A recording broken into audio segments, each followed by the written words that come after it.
ভাঙড়ে দিনভর উত্তপ্ত পরিস্থিতি, দফায় দফায় জনতা পুলিশ সংঘর্ষ, পুলিশের গাড়ি ভাঙচুর করে ফেলে দেওয়া হলো পুকুরে, গুলিবিদ্ধ 4, আহতদের হাসপাতালে নিয়ে গেলেন গ্রামবাসীরাই। বিদ্যুতের সাবস্টেশন বন্ধ করার দাবিতে আন্দোলনকে ঘিরে সকাল থেকে রণক্ষেত্র ভাঙড়ের মাঝিভাঙা, দফায় দফায় জনতা পুলিশ সংঘর্ষ, পুলিশকে লক্ষ্য করে বৃষ্টি, পাল্টা কাঁদানে গ্যাস পুলিশের, ভাঙড়ে পুলিশ তুলে নেওয়ার ঘোষণার পরই নতুন করে সংঘর্ষ।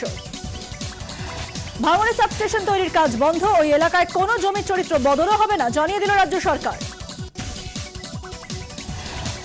ধরপাকড় তল্লাশির নামে রাতভর পুলিশি বাড়াবাড়ির অভিযোগ, ঘর গেরস্তালি লন্ডভন্ড করে দেওয়ার অভিযোগ, মহিলাদেরও রেয়াত না করার অভিযোগ খোদ তৃণমূল পঞ্চায়েত সদস্য রাবেয়া বেগমের।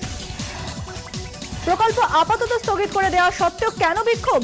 বাইরের লোকদের উস্কানিতেই ভাঙড় অশান্ত, মন্তব্য বিদ্যুৎ মন্ত্রী। পুলিশকে ফাঁদে ফেলার চেষ্টা হচ্ছে, গুরুতর অভিযোগ করলেন শোভনদেব চট্টোপাধ্যায়।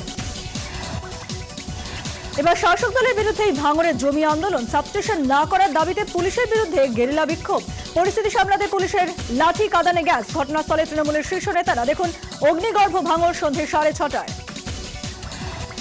রসপুঞ্জের গাড়ি নিয়ে স্টানবাজি, মৃত 4, বিক্ষোভকারীদের ওপর পুলিশের লাঠিচার্জের প্রতিবাদে সকাল থেকে এলাকায় ফের উত্তেজনা, পথ অবরোধ।